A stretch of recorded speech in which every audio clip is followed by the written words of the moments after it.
السلام علیکم. آج کا انتہائی اہم ٹاپک انگلش گرامرین چینل کی طرف سے مختلف ٹائپس کے سینٹنسز میں سے امپیریٹو سینٹنسز انتہائی اہمیت کے حامل ہوتے ہیں. آج ہم آپ کو بتانے جا رہے ہیں کہ امپیریٹو کا اردو میں میننگ کیا ہوتا ہے, امپیریٹو سینٹنسز کی ایگزامپلز کیا ہوتی ہیں, ان میں کون کون سی خصوصیات پائی جاتی ہیں, ان کے فقرات کا سٹرکچر کیسے ہوتا ہے اور ایکٹیو سے پیسیو کرتے ہوئے ان کے ساتھ کیسے ڈیل کیا جاتا ہے, انڈائریکٹ نریشن میں امپیریٹو سینٹنسز کو کس طرح کیا جاتا ہے, یہ سب جانیے اس شارٹ ویڈیو میں شروع سے آخر تک بغیر سکپ کیے ویڈیو دیکھیں اور آسان ترین الفاظ کے ساتھ اس ٹاپک پہ عبور حاصل کریں. For all easy, practical and useful videos, give a big thumbs up, subscribe, press bell.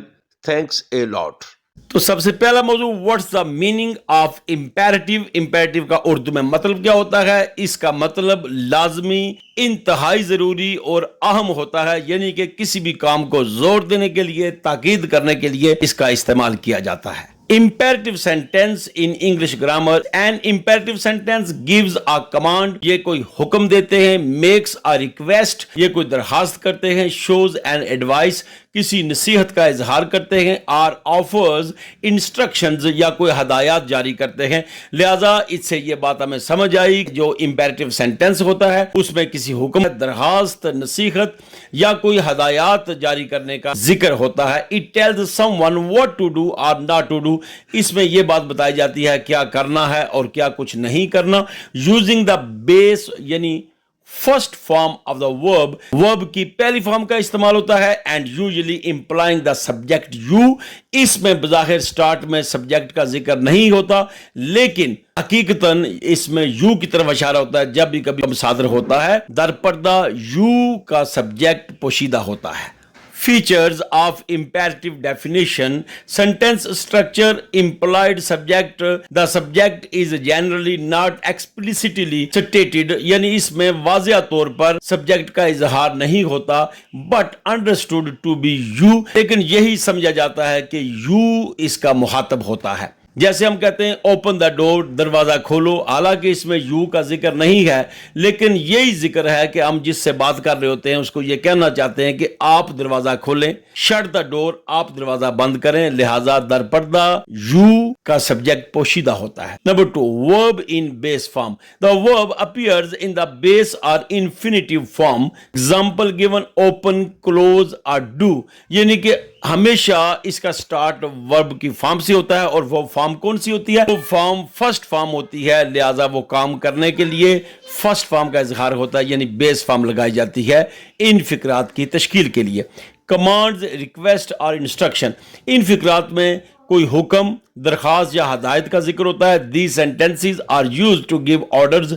یہ کوئی حکم دیتے ہیں. میک ریکویسٹ, کسی درخواست کا اظہار کرتے ہیں. شوز ایڈوائس, یا کسی نصیحت کو ظاہر کرتے ہیں. اور پرووائڈ ڈائریکشنز, یا کوئی سمت یا ہدایت کا تعین کرتے ہیں. Imperative sentences typically end with a period. اس کے آخر میں یا فل اسٹاپ کا استعمال ہوتا ہے, اور این ایکسکلیمیشن پوائنٹ یا پھر مارک آف ایکسکلیمیشن, فجائیہ نشان کا استعمال کیا جاتا ہے اگر کوئی تاکید یا زور زیادہ دیا جائے. لہذا اس ٹاپک سے ہمیں سمجھ یہ آئی کہ ان فقرات میں یو کا ذکر نہیں کیا جاتا, لیکن در پردہ یو ہی ہمارا مخاطب ہوتا ہے. نمبر 2, اس میں ہمیشہ فرسٹ فارم کا استعمال ہوتا ہے. نمبر 3, اس میں حکم, نصیحت, گزارش یا کوئی ہدایت کا ذکر ہوتا ہے. نمبر 4, اس کے لاسٹ میں فل اسٹاپ لگایا جاتا ہے یا پھر فجائیہ نشان کا استعمال کیا جاتا ہے. Imperative sentences examples. ہم اس کی مثالوں پر غور کرتے ہیں. یہ کون سے فقرات ہیں, اس کی مثالیں کیا ہیں؟ کمانڈ اور آرڈر شو کرنے کے لیے کلین یور روم, اپنا کمرہ صاف کرو. اوپن دا ڈور, دروازہ کھولو. یہ کہ اس کا سٹارٹ ورب کی فرسٹ فارم سے ہوا ہے اور اس میں حکم کا اظہار کیا گیا ہے. ریکویسٹ, درخواست کے لیے ہم کائنڈلی یا پلیز کے الفاظ کا اضافہ کرتے ہیں, لیکن ان کے سٹارٹ میں پھر بھی سبجیکٹ کا استعمال نہیں ہوتا. کائنڈلی ہیلپ می, برائے مہربانی میری مدد کریں. پلیز پاس دا سالٹ, یہ نمک مجھے پکڑا دیجئے. تو لہٰذا یہاں پر پلیز اور کائنڈلی کے اضافے کے ساتھ یہ ریکویسٹ کا اظہار کیا گیا ہے. ایڈوائس, گیٹ سم ریسٹ, کچھ آرام کر لو. یہ کسی کو کہنا در حقیقت نصیحت کرنے کے مترادف ہے. یا ڈو ناٹ ٹیل اے لائی, جھوٹ مت بولو, یہ دونوں نصیحت کے زمرے میں آتے ہیں. لہذا یہ فقرات بھی امپیریٹو سینٹنسز کی مثالیں ہیں. انسٹرکشن, کوئی ہدایت کے اظہار کے لیے.